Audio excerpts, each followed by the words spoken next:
Good evening and welcome. My name is Nikki Amos.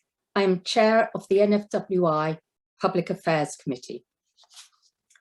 This is the first time that the NFWI has hosted a resolution discussion event like this in advance of the annual meeting.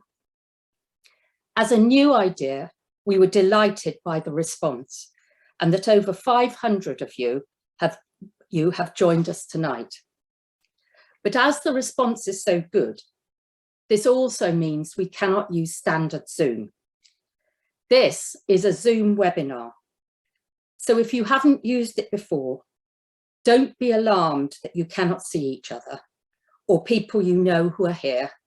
You will only see me, members of staff, and our speaker. Sadly, I cannot see you either.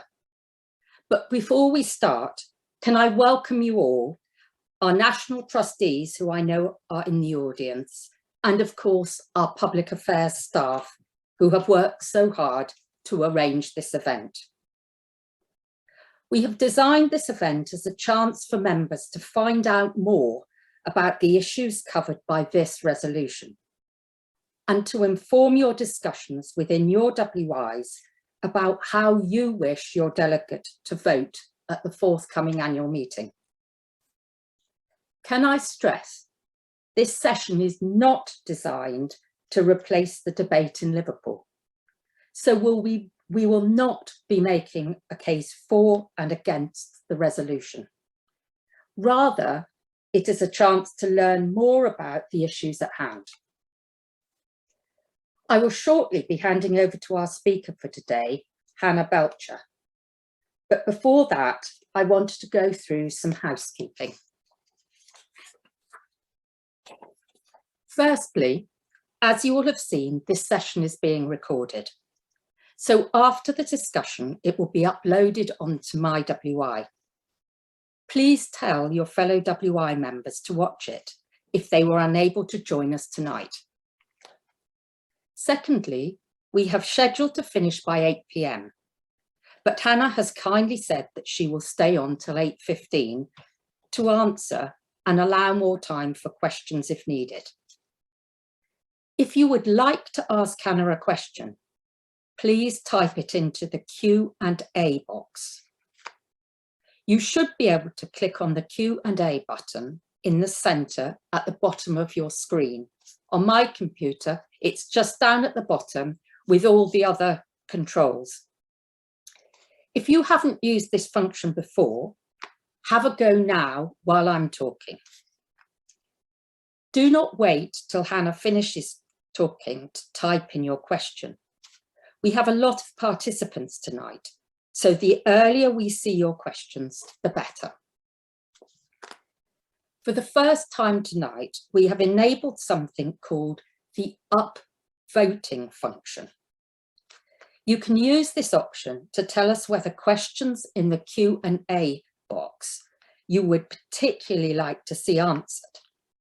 So if someone else types in a question that you are going to ask too, you can upvote it by clicking the thumbs up icon in the Q&A box underneath that question. This is difficult to explain. If you go in the Q&A box, you'll see a thumbs up icon. Just press it and you'll see, press it on something that's in there now, and you'll see that that makes that question have a lot of votes. And we'll try and answer those voted for questions first.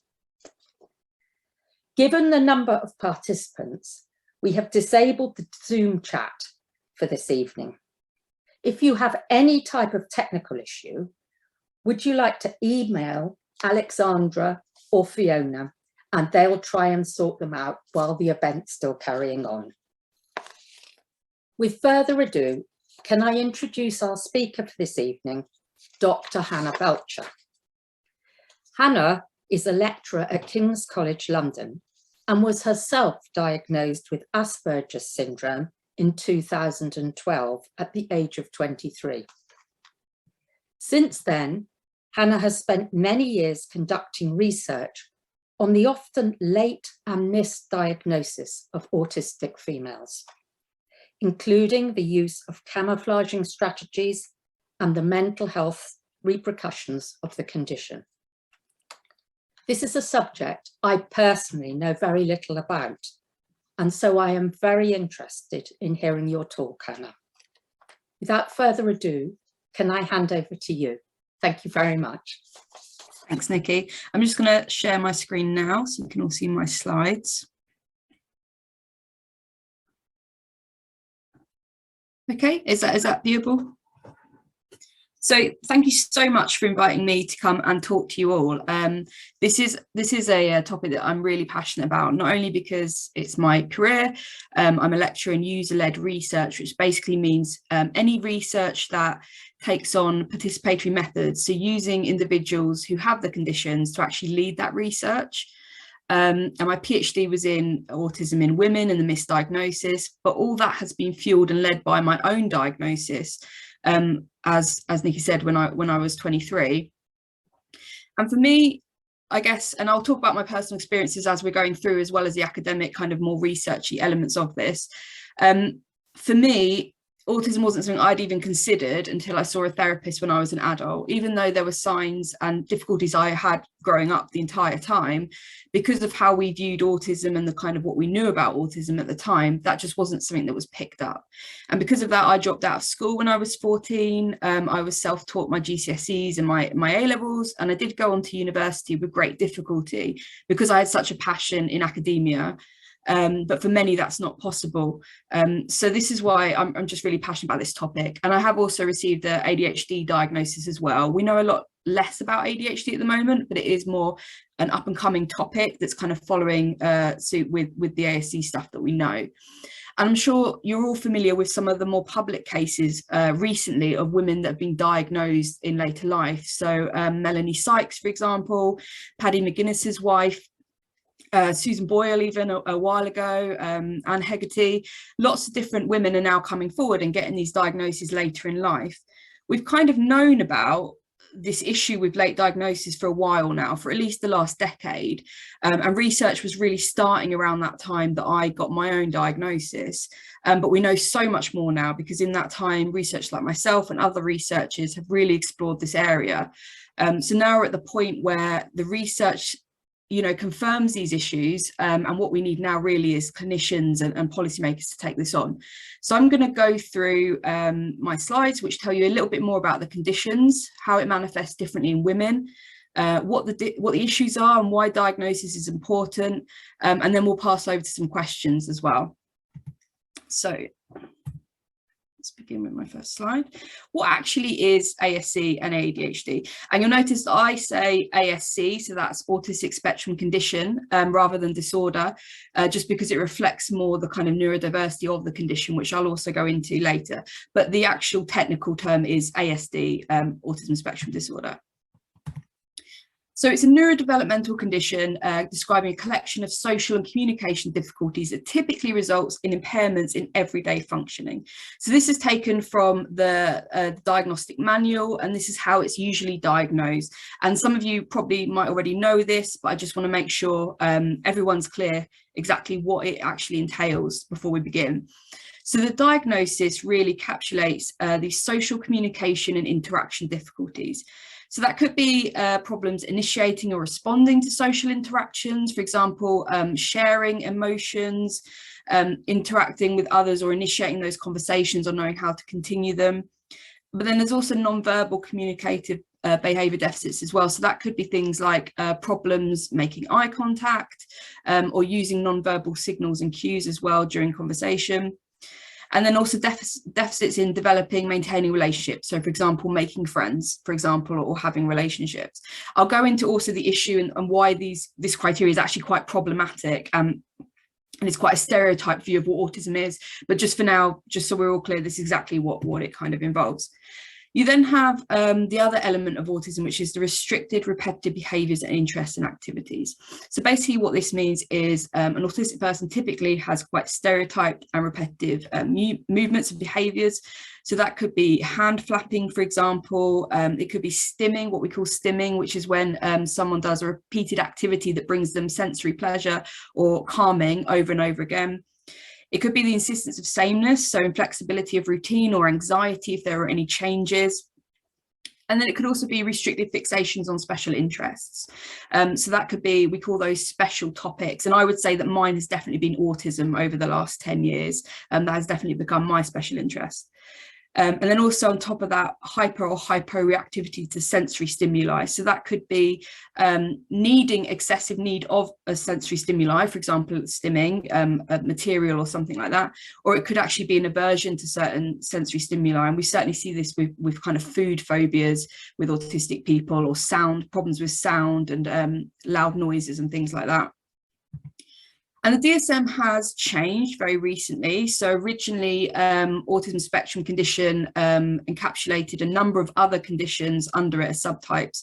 So you had classic autism, but you also had Asperger's syndrome, and also pervasive developmental disorder, otherwise unspecified, which basically means you didn't quite meet the criteria for autism or Asperger's, but there's definitely traits there.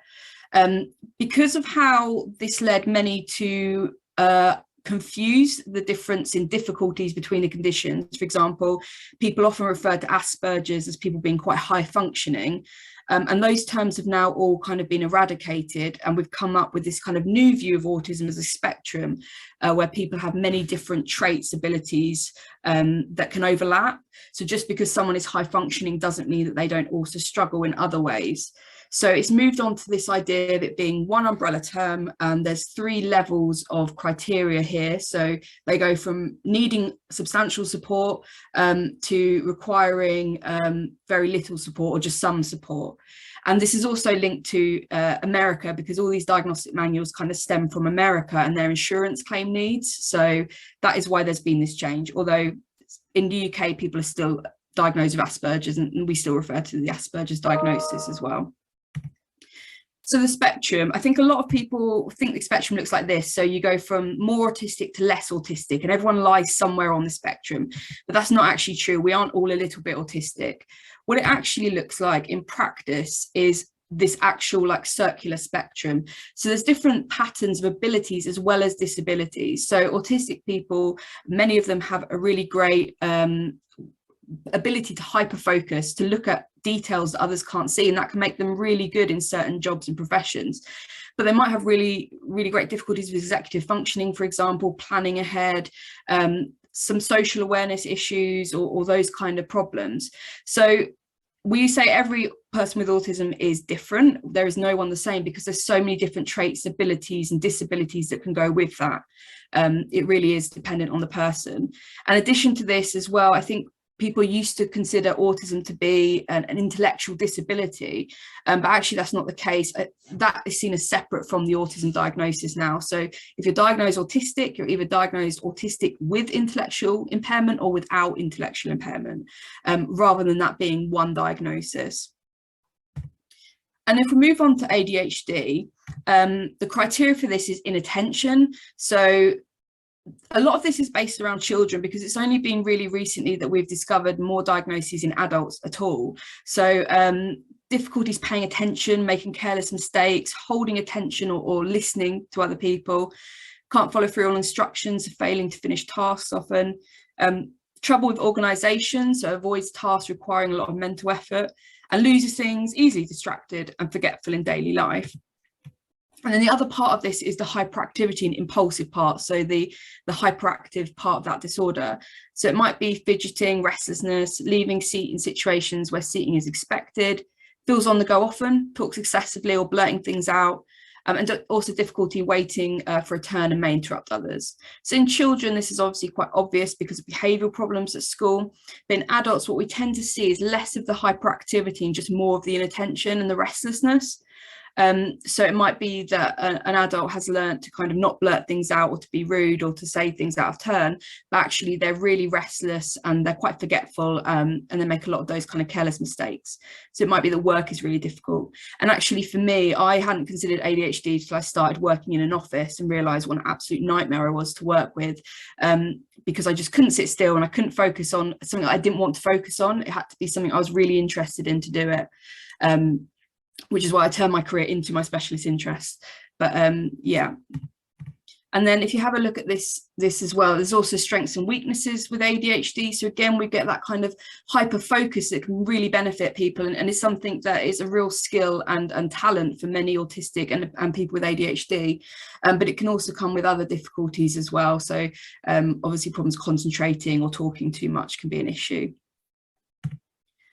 So then thinking about neurodiversity, and neurodiversity really is just understanding these neurodevelopmental conditions less as a disorder and more of a difference. So the idea is it's a different way of thinking rather than it being an illness or a disease.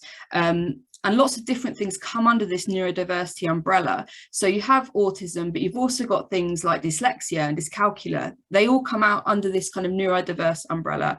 And that's not to say that these conditions don't cause considerable disability to people that have them. Lots of, there's lots of autistic people that are really quite severely disabled, and there's lots of people with these other conditions as well. But it's just understanding that those disabilities also come as a kind of this pattern of brain difference to the neurotypical world that we see. So thinking about that kind of prevalence and gender ratio, we know a lot more about autism than we do ADHD. So these numbers keep increasing. So up to 1.7% of the UK population is thought to be autistic, but actually that could be a further at least 1% who are just undiagnosed. And again, this isn't because autism is becoming, more common. It's because we're picking up more cases of autism that already existed. So there isn't something happening in the world that's causing more autistic babies to be born. It's just that we have better criteria to pick it up. We understand the spectrum a lot better, and the services available as well are much more accessible. So it's around 3.5 males to every 1 female that are diagnosed, but we tend to see this ratio is different in different populations. So really interestingly, it's a much lower ratio, about 2 males to every 1 female, if you look at autistic people with intellectual disabilities. And one of the reasons we think this is because those women get picked up more as children because they have more problems, because they have intellectual disabilities, rather than it being more common. And the average age of diagnosis for women is in adulthood. So one study found the average age was 25. All my studies have found most of the women are diagnosed after 18. I've seen very few females in my research that have been diagnosed as children. And this statistic came from the National Autism Society. One of their reports, only a fifth are actually diagnosed before 11. And I think it was compared to over half of boys that were diagnosed before 11. With ADHD, it's quite a lot more prevalent. So 5% of children, around 2% of adults in the UK, but again, could be higher. A similar ratio of males to females, so 3.4 males to every 1 female. We know a lot less at the moment about the prevalence in women and those undiagnosed, but it does seem to be following the same kind of suit as the ASC diagnosis. So we're seeing more women now coming forward with ADHD as well, and that's kind of turning things on their head. So that's something to watch out for. Why is it often missed in women is my next kind of topic. So there has been a historical bias towards men that we can't ignore here. The entire concept of autism was built around the observations of boys. So if we take it right back to Hans Asperger and Kahner, who first came up with this idea that there was this condition called autism, all their cases were of boys. And this was linked to, Hans Asperger was working with the Nazis, for example, and they were only interested in these boys with these special talents. So girls were really excluded from this group, despite many presenting at the time. And that's really what our whole idea of autism has come from. So all research we have, diagnostic criteria and assessments, was therefore based on this representation of what autism was that excluded any girls with the condition. And this more recently, not too recently, but more recently than Hans Asperger, for example, the extreme male brain theory of autism, that actually, because there were so many boys thought to have autism and the whole criteria was based around it, Simon Baron-Cohen came up with this idea that actually autism was the presentation of an extreme male brain. So that meant that people with autism had extremely male traits, such as having a lack of empathy and being high in systemizing, so liking systems and engines and mathematics and things like that. The theory is incredibly problematic and over time has proven itself not to stand up to criticism very heavily, because again, most of the research and the participants used were men with autism. So it completely ignores that female presentation. So generally, there's just been a lack of female experiences from that narrative, and that's led to misdiagnosis because all the research has focused on boys and men, and therefore everything that comes from that has also focused on that group. There might be some better or different social abilities for women for many different reasons. So we do tend to find in research that autistic girls show more reciprocal social engagement with peers, and also a motivation for friendship that is almost on the same level as non-autistic girls. That's not to say they don't have trouble with friendships or they don't have the same core difficulties with that kind of social communication, but there does seem to be more of an innate drive towards socializing. And that's been shown in studies where researchers have looked at children in playgrounds, and they've noticed that the autistic girls tend to be in play groups more with other girls, whereas the autistic boys tend to be more in solitary play. There might be some better executive functionings and brain areas which are working that aid that social ability. So there's some evidence that, for example, the brains of girls and women show more inhibiting responses and better memory for things like social scripts, which enhances social ability, or at least the ability to appear more social or have that motivation too. So as I said, some differences are in brain areas that facilitate those social skills. We think this could be a lot of it due to gender norms that influence the development of socializing for autistic girls. So it might not necessarily be that we're born with those abilities. It could just be that the gender norms we have typically are that girls are more sociable, more polite, more timid and shy, and that they're not leaders as such. They tend to follow the groups and try to fit in and make others around them happy. And that leads to girls developing more motivation to fit in. And this has been shown when you look at how parents view their autistic children. So often what's been found in research is that the parents of autistic girls are much more critical of their daughter's social behaviour than the parents of autistic boys, despite them showing absolutely no differences in core traits for autism. So it seems to be there is more pressure on girls to be more sociable, or it may just be instead that the difference between an autistic and a non-autistic child is just much more enhanced in a girl. It's much more obvious. So that leads me on to this idea of masking traits, and there's been quite a lot of this recently. This idea that because of early social traumas and difficulties, autistic people develop this coping mechanism that hides their autistic traits and kind of motivates them to want to fit in with non-autistic culture. And it's known as masking, or you might have heard it known as camouflaging.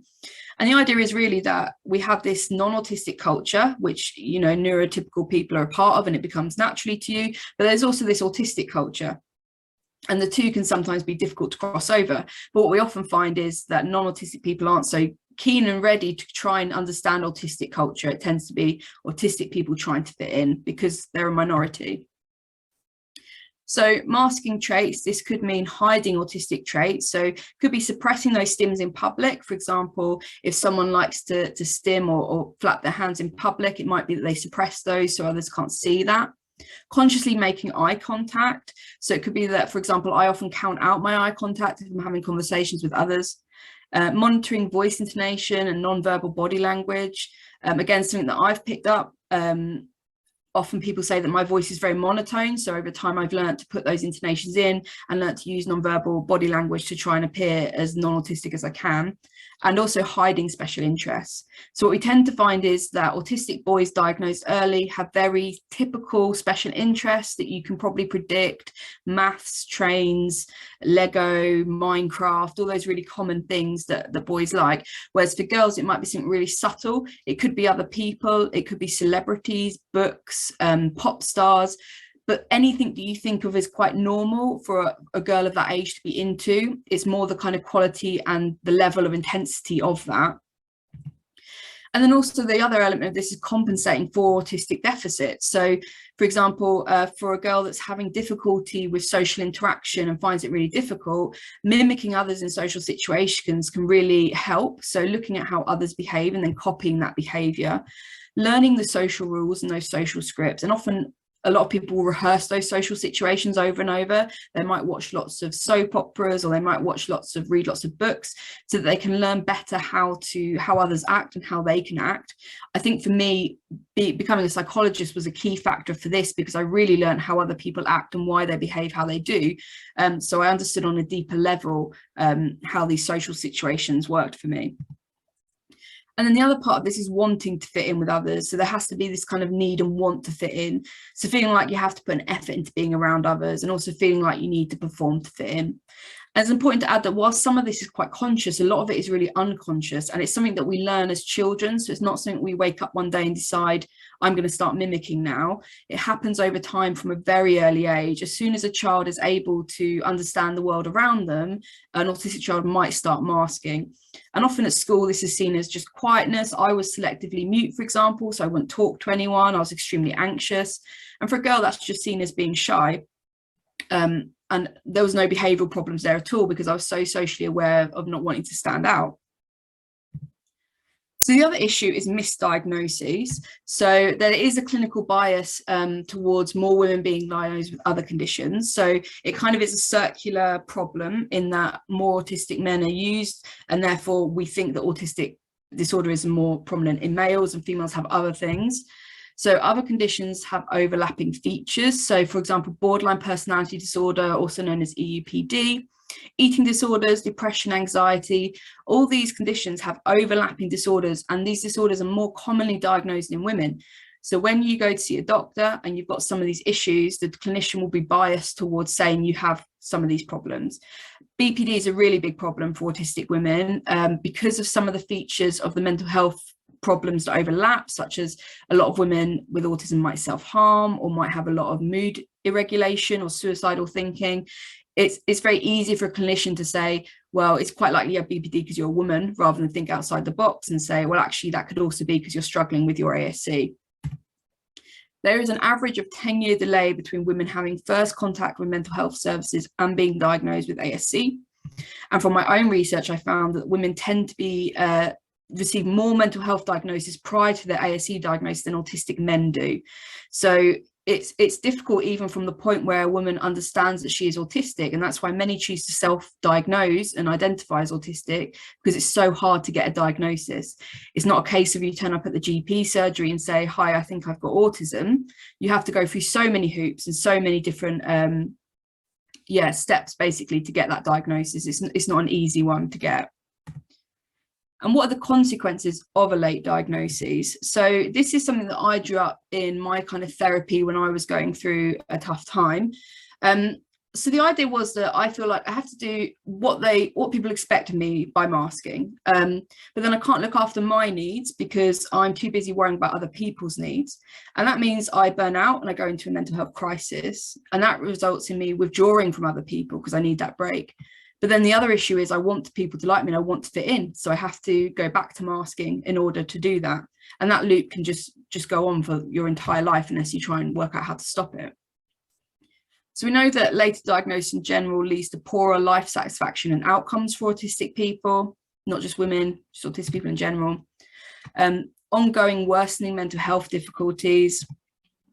And that leads to incorrect treatments as well that aren't adapted for autistic people that can be more damaging. For example, CBT is a really common treatment given in the NHS. If you go to your doctor and you say, I'm feeling depressed or anxious, usually you'll get referred to a primary service that offers you 6 sessions or 8 sessions of CBT.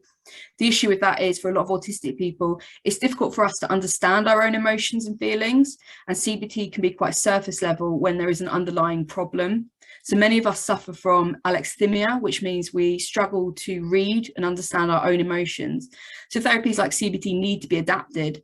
And certain things such as the environment, for example, these therapy rooms and who your therapist is, there's lots of sensory issues that therapists don't think to take into account that can really affect treatment outcomes. So it's really important to get the right treatment for other conditions, coexisting conditions that autism is known.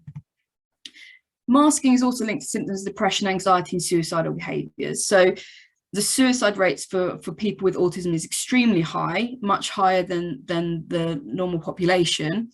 And that is a real concern at the moment. And that is something that I'm personally working on in my research, and other researchers are trying to tackle, is this element of suicidality. And masking alone is a key predictor in that.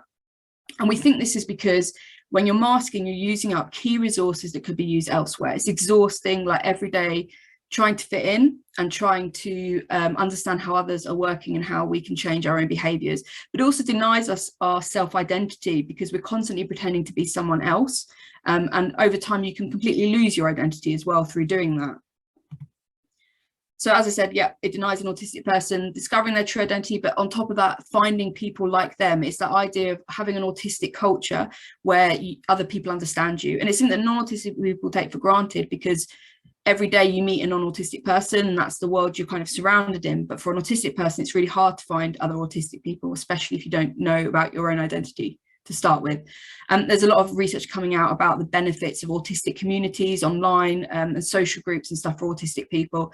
And I know personally myself how much of a difference it made when I made my first autistic friend. But I wouldn't have been able to do that had I not had the diagnosis. So what exactly needs to change? So research needs to address different presentations of autism for all genders. So historically, as I've said, we've used male participants in our studies, and that's given a kind of biased view on what autism looks like. We need to use larger examples of autistic women, but the problem with this as well is that fails to account for those that remain undiagnosed and who present less typically. So the last study I did was actually on a population of potentially autistic women that hadn't yet had a diagnosis, to actually try and find out what was different about that population and why might they not have got a diagnosis. And the key things we found from that were that these women tended to be slightly higher in empathy and with better social functioning, but they were also more likely to have borderline personality disorder again and other misdiagnoses. So it's really important that we really explore these groups as well. And many autistic people as well identify as gender diverse. It's more common in autistic populations, this gender diversity, and we know very little about that population at the moment. We've kind of gone from understanding this male view of autism to now we're flipping to the female view of autism, and we're still dichotomizing it. And what we really need to do is stop separating it as such and try and understand the spectrum as a whole so we can learn about all these different presentations. Assessment measures need to be more sensitive to different autistic presentations. So one of the common screening measures for autism is the autism quotient, and that's used in the initial assessment by a GP, for example, to even determine if someone is able to go for a diagnosis. But a recent study that I just conducted, which used thousands of people from the general population, found that many of these items were biased gender-wise. So, for example, this item, I find myself drawn more strongly to people than things, indicates is a non-autistic response, but we actually found that women endorse this a lot more than men. And again, it reflects the idea that a lot of the stereotypes used about social problems in autism are in these assessments, and so they're only picking up autistic men, or autistic men are answering them more strongly. So we need to work out a way of screening for autism that accounts for the fact that many autistic women have better social abilities or motivation, or maybe masking their traits as well, because it doesn't pick up on these subtle differences. The other part of this is that then even if you pass these screening measures, the assessment measures themselves can be quite gender biased. So the ADOS, which is a diagnostic schedule where you get observed having social conversations, there's lots of other tests involved in it. We know from other research that autistic women are likely to demonstrate more nonverbal social behaviours and reciprocal social communication, which might mean that they're more likely to fail meeting diagnosis on that criteria, because the whole point in this observation schedule is that they're looking for problems in social communication and nonverbal social behaviours. But if women are showing better in those, then they're less likely to pass these tests or fail these tests and get their diagnosis.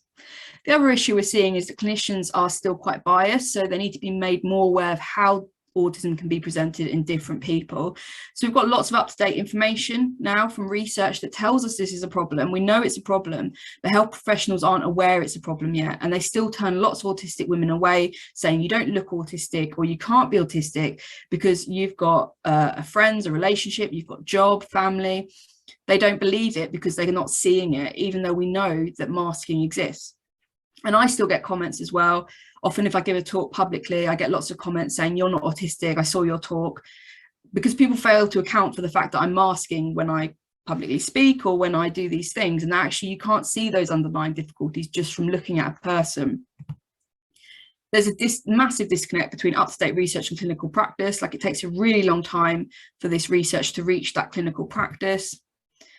And also, health professionals, psychologists, therapists, they need to adapt their practices to meet the needs of autistic people much better than they are currently. And again, that comes from listening to the research and working with that research. And then the last point of this is that society as a whole needs to be more tolerant to social differences. And this is now the kind of movement we're going into. So we know that autistic people, even if they're undiagnosed, they face lots of social stigma. Many experience bullying. They're more likely to be bullied at work, at school. Often this leads to complete loss of identity and the need to mask, and then creates other mental health difficulties or physical health difficulties, either because of the stress. And non-autistic people do this unconsciously. So there's been lots of studies that have shown that non-autistic people judge the behaviours of autistic people negatively, even when they don't know they're autistic. So there's an unconscious bias there in how we view atypical behavioural differences. But there's other research now that shows that if non-autistic people are aware that someone is autistic, they judge them less harshly. So they have more empathy. And this is an idea we've coined this term, the double empathy problem. So again, it's that idea that it's not that autistic people are disordered and non-autistic people aren't, it's that they're two different cultures. They have different kind of ways of thinking about things. And therefore, as much as autistic people might struggle to empathize with non-autistic people, non-autistic people struggle to empathize with autistic people. Because what we're seeing is that actually in the relationships between autistic people, they're really rich. They're full of empathy, they're full of communication. So it seems that autistic people themselves, between autistic people, they get each other. It's not a case of they lack empathy and can't socialize. And then there's this need to focus on the awareness of those social differences rather than trying to fit the autistic person into that non-autistic culture. So again, lots of research has shown that these early interventions for autistic children are damaging later in life. There's lots of different behavioural treatments that seem pretty benign and helpful, but what they're doing is they're trying to force that child to conform to non-autistic culture, and that leads to more masking, and then that leads to more mental health problems. So we need to kind of move away towards forcing that autistic person to change. What I always kind of say is, if it's not a problem behavior, there's no need to change it, particularly in children. If it's not causing a problem, it's just that maybe you find it embarrassing or it's not normal, there is no need to change that. It's only if it's a problem, as in it's hurting them or themselves. And I just want to quickly go through a couple of common questions and myths before we move on to any questions that you might have. So these are things I often get asked when I give these talks. So isn't everyone a little bit autistic? No. So it isn't the case that we're all a little bit on the spectrum. You're either autistic or you're not. And the spectrum itself refers to the different traits presented by actually autistic people, not the population at large. So it is true that some non-autistic people have some autistic traits, but that's just because we're human, you are human, lots of different things overlap. It might be that, you know, you don't like change either, but that doesn't mean you're a little bit autistic. It's just, they're just human traits. If someone wasn't diagnosed as a child, why do they need to be diagnosed now? So hopefully what I've said about mental health has made you kind of think about that more. So it really is life-changing to finally know why you're different and to understand those difficulties in your true identity. For me, I mean, I stopped going to school, I didn't leave the house, and it was only when I got my diagnosis and I understood what it was about the outside world that made me so anxious, the sensory issues and that input, that I was then able to rebuild my life again. And we take that for granted as well. So we know mental health is severely affected, and it's only when this diagnosis is made that a person can begin to understand themselves better, manage the difficulties they have better, advocate for their own needs, and then receive the right support. You can only get that through diagnosis. So often we see people might get to their 50s and be doing okay throughout life. Something's maybe not quite right, but they're not sure. But then something massive happens, a life change in their life, and then suddenly it's harder for them to cope with that. So what I saw a lot in my research was women that had built their way up in their careers to really high positions, directors of companies, and then suddenly the pressure of that was too much. The social environment in that workplace was too much, and there was just too much responsibility. And that is when they had a breakdown and realized that all their life they'd been struggling with these issues. They were always there, but they were able to cover them up. If the traits aren't obvious and there are less social problems, then is it even autism? And I guess that's a philosophical debate that we'll keep having, because it's a syndrome. it's a condition where the boundaries can be quite blurry. But I guess just because the traits aren't visible, it doesn't mean that they're not there. We know that autistic women can be outwardly more social and mask a lot of those traits, but fundamentally the same difficulties are there. So just because, for example, I can make eye contact doesn't mean I don't have difficulty making eye contact. I consciously do that. It doesn't mean that my aversion to that isn't still there. And it's also often the case that, you know, we suffer from more mental health conditions and repercussions and burnout associated with masking, and the traits are trying to cover those things up. So I guess it's a non-visible disability in a way. And lastly, only women mask their traits and get diagnosed later. So I want to be really clear that it is more common in women, but actually historically, because of how we've understood it, but also those identifying as gender diverse and men as well can present with these different this different kind of phenotype, we call it, a different manifestation of those behavior traits and masking. So again, we're trying to move away from categorizing it in gender form and understanding it as different presentations. So that is all I have to say, but I will now take any questions. Thank you very much, Hannah. Would you like to stop sharing your screen? Yes, if I can. Then we'll all be a bit bigger. There you go. Brilliant. Thank you very much indeed. Could I ask Emma to stop videoing her? Brilliant. Because there's a lot of you and there's a lot of questions, if it's okay with Hannah, Emma and I will alternate. So Emma will pick a question and discuss it, and then I will pick the next one. Very unfortunately, if you've asked a question, we can't unmute you in order for you to be able to back comment to Hannah. We just don't have the time. I do apologise. So Emma, would you like to start? We've had quite a few questions with a lot of, I keep forgetting what this word is, the thumbs up anyway. I wonder whether we should start with these. Yeah, that sounds good. Thanks, Hannah. That was just, I mean, fantastic. So interesting. I feel like we could discuss this all night, but I won't say any more because we've got a lot of questions. So you'll see at the top question, we've got the most upvotes from Liz Morris. So Liz has asked about what is best practice in the support that should be available for women who have had a diagnosis in adulthood, whether that's ASD or ADHD. Really interested in your thoughts about what support that should unlock. So what it should unlock and what it does unlock are two very different things. So if you look at the NICE guidelines, and this is what is recommended from the research, is very rarely followed, and actually there's a lot of research that shows it isn't being followed at all. What should be offered is post-diagnosis support, and it recommends support throughout major transitions in life as well. So for example, if you went on to have a baby, you got married, divorced, moved house, all those transitions, you should be able to receive support from a professional that understands autism, and that might be a mental health professional if that's how that's affected you. Post-diagnosis, you should be able to have several sessions to come to terms and understand that diagnosis properly. As I said, able to access support during major transitions. What we're seeing in reality is that doesn't happen. Most people aren't giving any follow-up after their appointment. It is very much a case of, here's your diagnosis, here's a website you can go look at and a charity, see you later. And so we're all kind of falling into this massive gap where there just isn't that available support, and that's where online communities can be really helpful. There's a lot of autism groups and communities that are really great with new members and people that have just received their diagnoses and gaining that support. And sometimes other autistic people is the best way to find that understanding from. And there's different charities. National Autism Society does some groups in lots of different areas, so they're worth tapping into as well. But yeah, unfortunately, the NHS doesn't really follow suit on what is recommended, and that can be a real challenge for many. That's really helpful, Hannah. Can I just ask one sort of follow-up thing? Mm-hmm. Is there, just thinking about, you know, areas of your life you might encounter, are there things your employer should be doing? Are there things other organisations you're involved with should also do? Yeah, so there's lots of different aspects of this.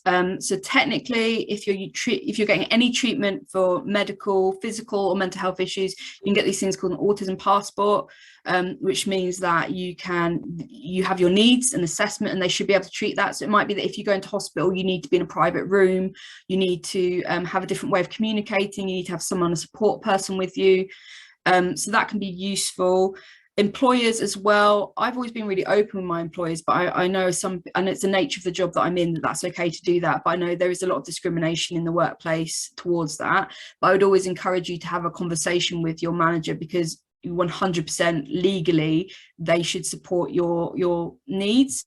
And it might be that you need to go and see an autism professional to work out actually what those needs are. But it might be something like having your own desk or your own office space or flexible hours, or, you know, lots of people have different needs for that. Other things as well, entitlement to benefits, it's always worth exploring. We are now entitled to a blue badge for parking. Autism was recently added to the list because a lot of us have difficulties with anxiety, being in new places and trying to find can just cause a meltdown in itself. Again, I would strongly encourage looking at the National Autism Society, and they've got some professionals on there as well you can speak with and get advice from on exactly what it is you can access. But I'm very strongly advocating for yourself and getting what you need, because you spend your whole life trying to fit into this non-autistic world, and it's stressful, and you deserve to actually have something made adjustable for you. So don't be shy about doing it. Thanks, Hannah. That's great. Thank you. I'll hand over to Nikki. That's it's quite depressing, Hannah, isn't it? Yeah. That NICE has guidelines and they're very rarely followed. I mean, I will take that away. It's really very sad. And for that reason, maybe Emma, you could go back to the earlier questions, but there's a question that follows on from that really neatly. It's Leslie Hallett's question. Do you have any advice for ASD private diagnosis, please? Where do you look for specialist help? Because that's actually something I've been asked by somebody I know who's 32 and thinks she might have autism. And she's not going to be able to get much help in the NHS. And I wondered too whether there was private help. Yeah, so to answer that, I'll quickly go over what you to do for the NHS as well, just so that covers if anyone's wondering how to do that. So the first step would be to go see your GP, and I would say arm yourself with as much research as possible. Do the autism screening tests ahead of time.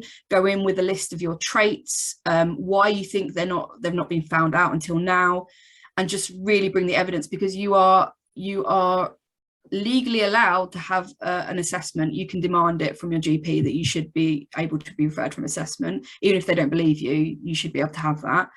And then from that, you should be referred to a psychologist or psychiatrist. And it just depends. It really is a postcode lottery of where you live. I was very fortunate that I lived in Cambridge, which meant that Simon Baron-Cohen is obviously one of the most famous autism researchers. So there was a clinic for autistic adults that I managed to fall into, but many aren't as lucky. You can always ask for a second opinion, but I know that can be really difficult within the NHS, and waiting lists are up to a year or more. Mine was a year, but I know they've increased since then. So privately, you can technically go to any psychiatrist that's private, and you can find them online. So if you search in private psychiatrists in my area, or you search ASC private clinic in my area, if you look at things like the Lorna Wing Clinic, so they do private assessments and they're specifically tailored for women. So they are quite aware of the differences in females. My ADHD diagnosis actually came from a private clinic in London. I think it was the Dilemma Consultancy Clinic. There's just lots of places around. I would Google, look at recommendations, ask other people where they got theirs from. The other thing to bear in mind is private diagnoses aren't always taken seriously by the NHS. So even though you get that diagnosis, and it might be from, you know, the most world famous clinician in that area, because it was private, the NHS will say you have to have one done with their NHS clinic. So it's just worth bearing in mind what you want that diagnosis for. If it's to get support in the NHS, it's better to pursue the NHS than it is to go private. If it's just for your own self-awareness and needs, then privately I'd always recommend as well. Thank you very much indeed. That was really comprehensively answered, Hannah, and I think there'll be a lot of people on the call today who'll find that really useful. Good, yeah. Emma, can I pass to you?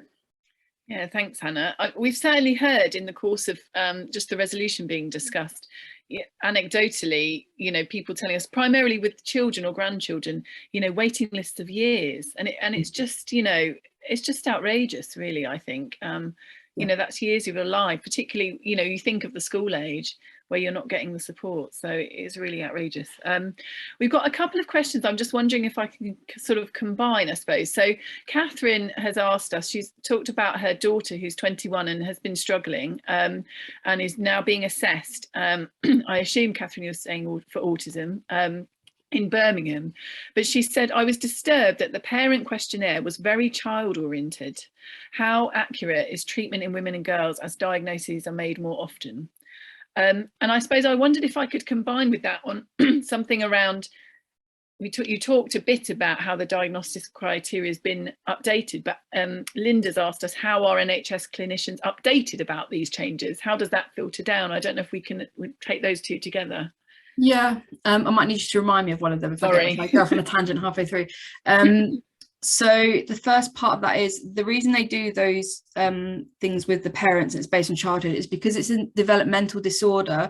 They need to make sure that the traits have been apparent since childhood, because it could be other things. If it's only if the traits have only come out later in life and they never had any issues as a child, not just that they weren't masking, but actually there were no difficulties there.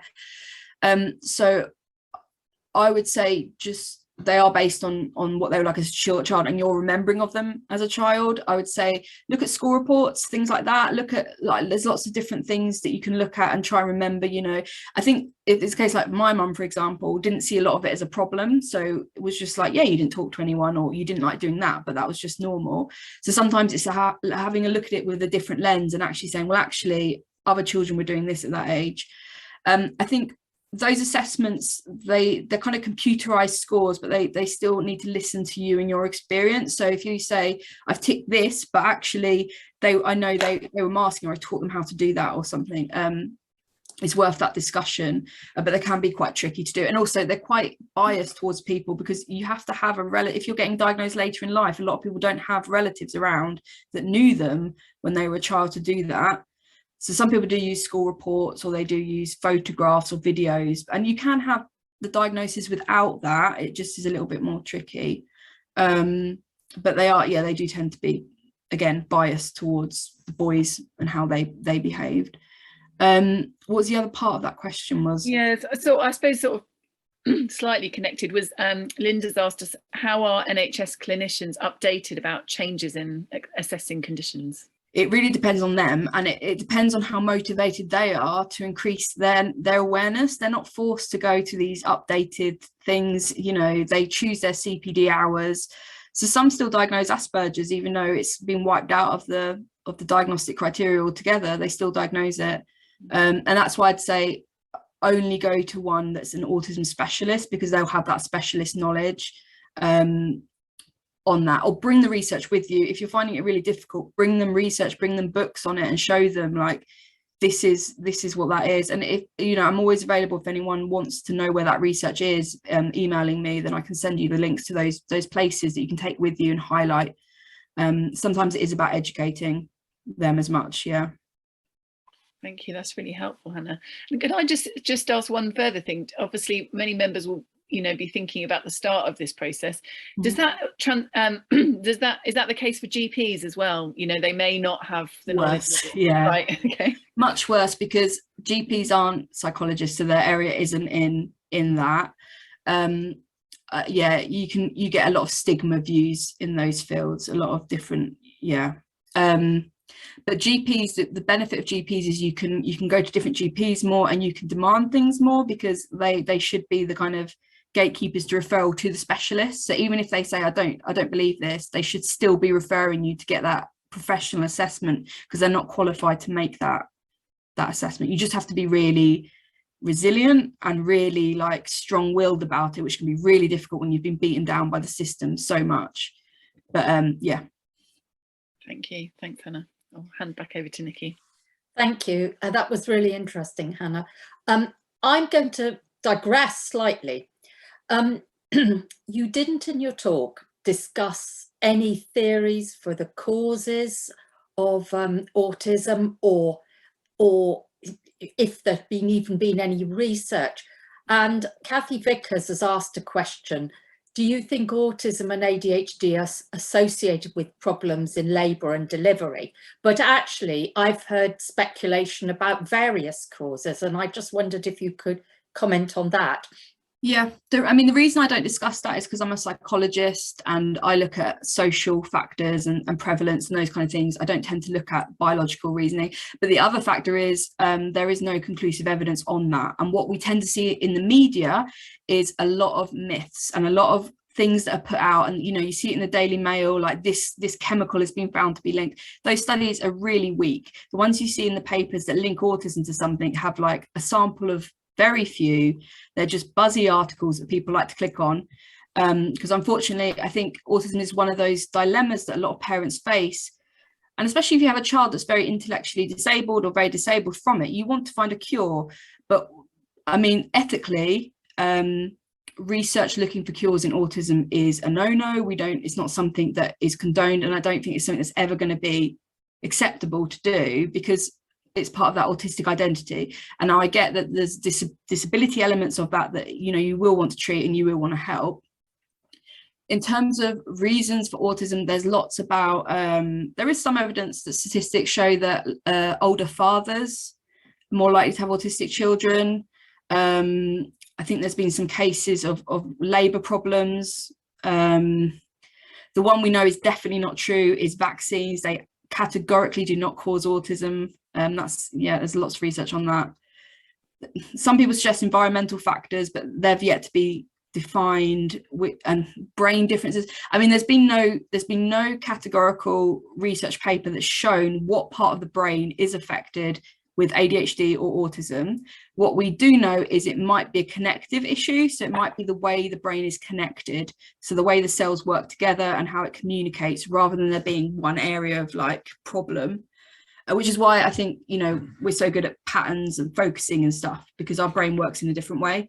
But yeah, I mean, it's a separate field of research finding out what causes autism, because it's not what the community wants. I'm in user-led research, and what the autistic community really wants is research that shows that supports them in their lives and improves their lives, not research that says this is why you've got it and this is how we cure it. Yeah. Is there any, Karen Solway has asked a related question, is there any evidence that it's hereditary? Yes, quite strong evidence that it is hereditary. That's really common. And what often happens is actually a lot of adults get their diagnosis when their child is diagnosed.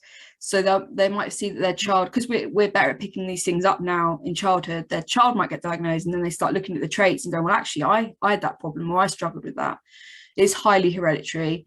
And we also see this is called the broader phenotype of autism. So in families where someone is diagnosed autistic, other family members meet a kind of sub-threshold for that. So they wouldn't meet the full threshold for autism, but they have like more traits than is usual.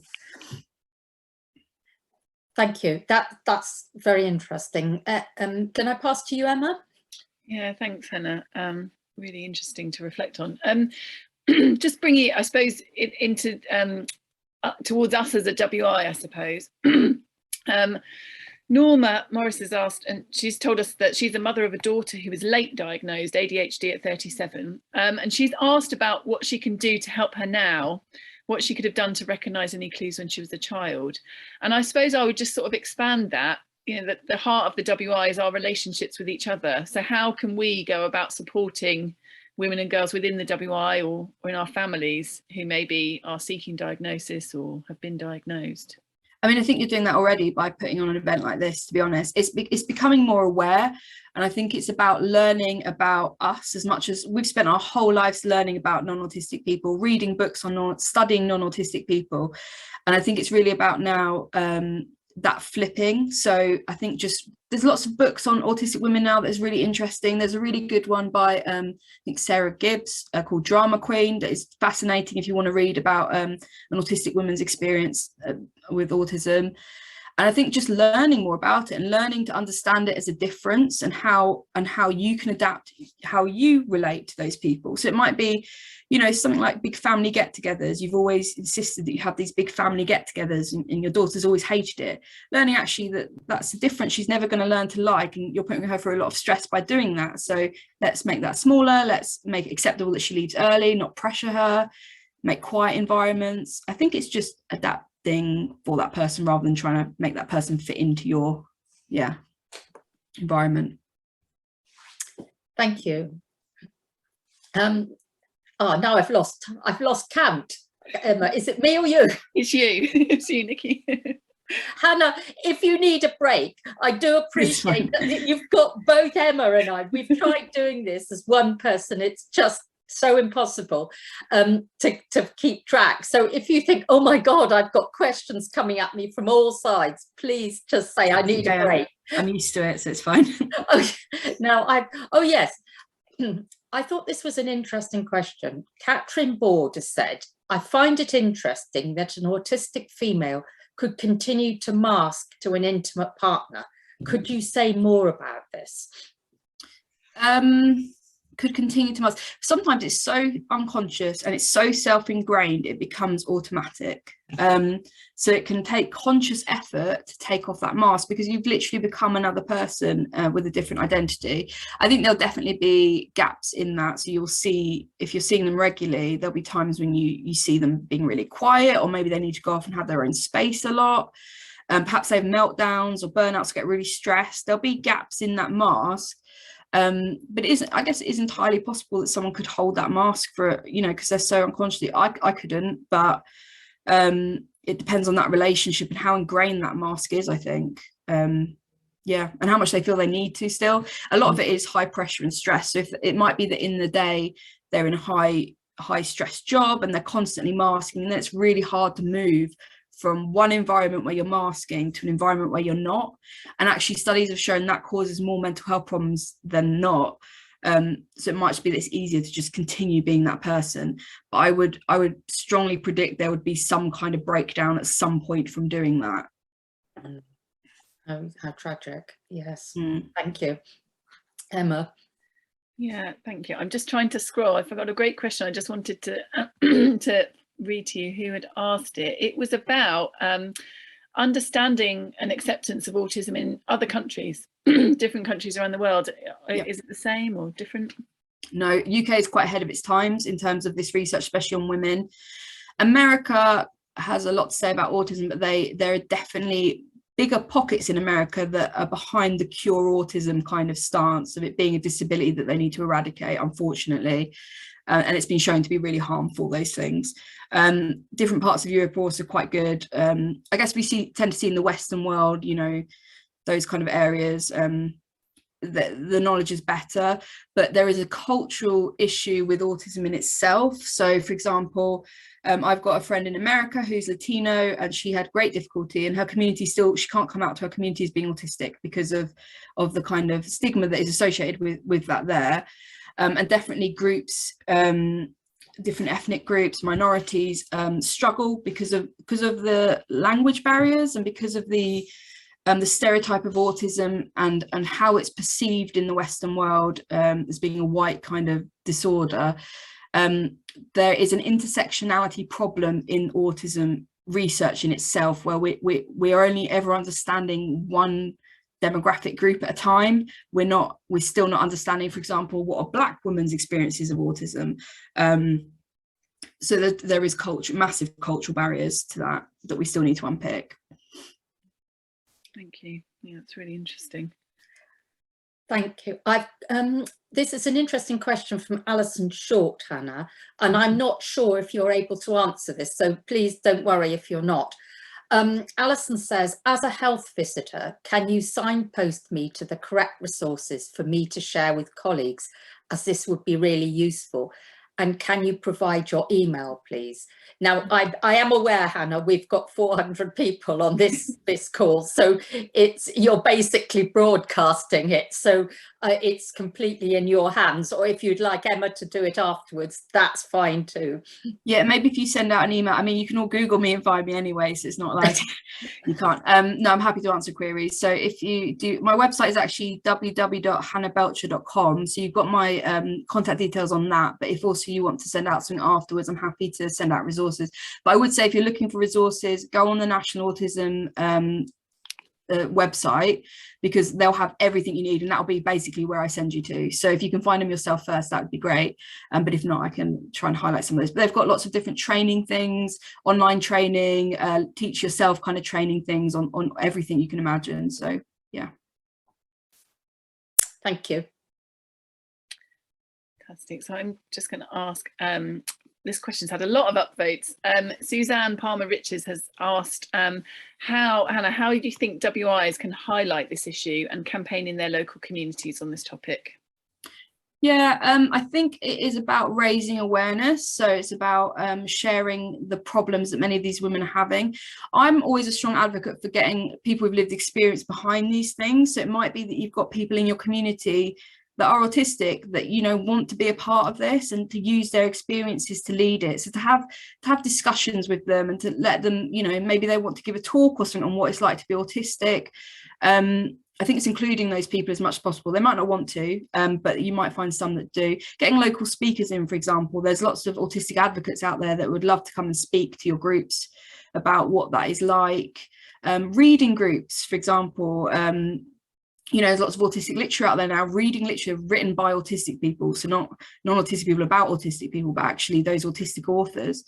And I think it's just, yeah, as I say, growing awareness and talking about it, debating it, you know, talking about research and what's happening in the media and what those issues are, and learning about those experiences in itself is really helpful. Thanks, Hannah. That's really helpful and sort of chimes with some of the things that we've done, you know, on our past campaigns as well. If I could just use my privilege as a host to ask, what would you say the answer to that question at a national level? What do you think needs to change kind of at a national level on this issue? A national level, I think there needs to be a push towards actually how you make the organisation actually accessible for autistic people. I mean, I don't know too much about the WI, so I mean, forgive me if I'm massively overstepping, but I think learning about ways that an autistic person might feel comfortable joining, how to adapt it, maybe there's specific special groups, maybe there's a national group for autistic members, you know, like we have at work like different society groups that run different issues. It might be that you have one for autistic people, making your events accessible for autistic people, and also campaigning things that matter to them. So using the members to actually what matters to your autistic members, because it might be that what matters to your members is very different to what matters to me and my friends. And it's using those lived experiences really to drive what you're doing and to put them in the heart of it rather than something you're doing for them. It's, you know, with them. And I think at a national level as well, like an organisation like WI could make a massive kind of way into making that public, really public, and improving the kind of perceptions we have of autism and getting clinicians to listen and understand that research. Fantastic, thank you. I'm going to hand back to you, Nikki. I think yes, how are we getting on for time, Emma? We've got 5 minutes left. 5 minutes. So shall we have, I'll ask one more question, you'll ask one more question, if that's okay with Hannah. Yeah. Yeah. This is actually, again, it's a presenter's privilege, really, Hannah. We've had a question actually from an anonymous attendee, which is always slightly problematic for us organisers if we don't know who's actually posting the question. But it's something that I was thinking as well. Mm-hmm. She's talking about medical intervention. Mm-hmm. How often is medication prescribed if once you have a diagnosis? There is no medication that is used to treat autism. It might be that there is medication to treat ADHD symptoms, so stimulants are often used to help focus and distraction, but there is nothing that is given for autism itself. What you'd be looking at treating in that case is if there are mental health things, and clinicians need to be really careful because autistic people are over medicalized and very sensitive to medication. So often like meltdowns can look like emotional distress when actually the person just needs calming and you know, being in a familiar environment. It might be, for example, and I can't really advise too much on medication, but you know, some people that have depression, anxiety find they need help with medication. But I'd say that's something you need to kind of discuss with a GP that understands autism, because it's such a difficult topic. ADHD medication, again, I can't say too much about. Some people really like it and find it changes their lives, and some people hate it and has loads of horrible side effects they don't like. It's an individual thing, but I think you need to go into aware of, you know, what is it actually going to treat. We know so little about medication. There is no magic bullet for any of this. And it can be trying lots of different things before you find what works. But I don't know, I'd suggest going down the therapy route, to be honest, if that's an issue as well. Like probably stronger benefits, to be honest, from therapy as well. Thank you very much indeed, Emma. Yeah, so question, really, I suppose last question, which I think would be helpful for all of us, is terminology. So Kathy has asked, sorry, not Kathy, someone who's anonymous has asked us about, are both these terms okay to use when describing people? So autistic people and people with autism. And I wonder if I can just add, what is the right type of way to use things like neurodiversity? What sort of language should we be using? Really, this is a really controversial topic, and it's something that's gotten really hot lately. The established majority vote on this is, and what we have to use in my profession, what clinicians should have to use, what is actually recommended, is that it is autistic person, or a person diagnosed or on the autistic spectrum, for example, because the idea is that it isn't something you have, it is part of you. And this has been what has been voted for and said by autistic people. They've said, no, I don't want to be referred to as someone with this condition, I am that person. But there are still lots of autistic people that don't like that, and they say they want to be referred to as a person with autism. So my suggestion, what I do is I would always refer initially to an autistic person, but I would ask an autistic person what they preferred. So I would say, what language do you prefer for yourself? And then change it for them if I'm talking to them. But on a wider scale, I'd always refer to autistic person. Neurodiversity is difficult because neurodiversity is a social movement. And you know, when you say a person is, a lot of people like the term neurodiverse, so they're neurodivergent, they're neurodiverse, but that can also mean, that's not necessarily just autistic. That can also be lots of other things. So again, that's more of a social, that's an umbrella term. If you're saying, you know, we're looking at neurodiversity, we're looking at the social movement of understanding neurodevelopmental conditions as being a different way of thinking, rather than like a condition itself. So yeah, again, controversial. There is some research. I mean, again, and I keep saying this, the National Autism Society's website has everything on it about terminology. So if you're ever not sure, they have a whole list of things to say and not say.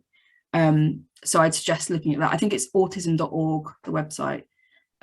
So yeah, if you're ever wondering, ask the person, but if not, yeah.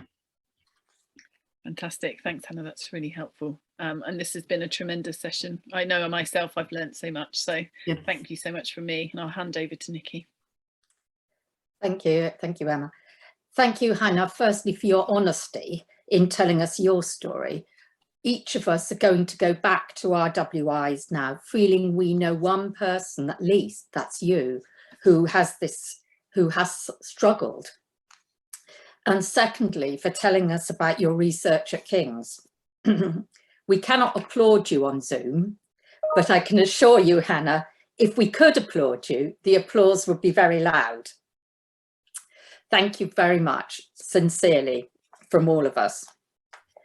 Can I also take this chance to thank our public affairs staff, to Emma, to Alexandra and Fiona for organising this evening and for keeping the technicalities on track. A huge thank you to you all.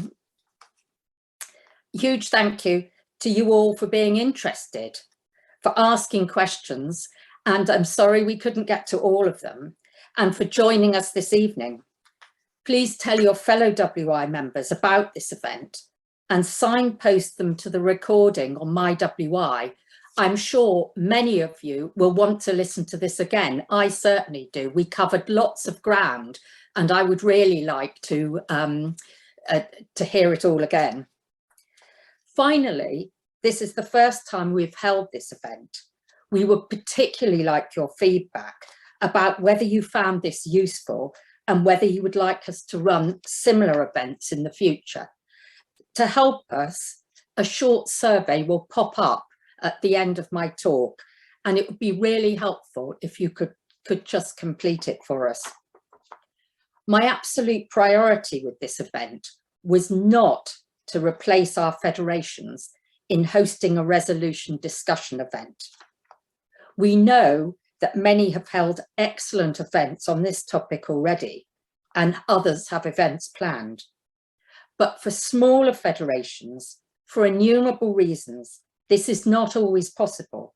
So this event is to ensure all WI members have the same opportunities, regardless of the part of the country in which they live. So that all that remains is me to thank you all for coming and to thank Hannah again. And we hope to see you again soon. Thank you.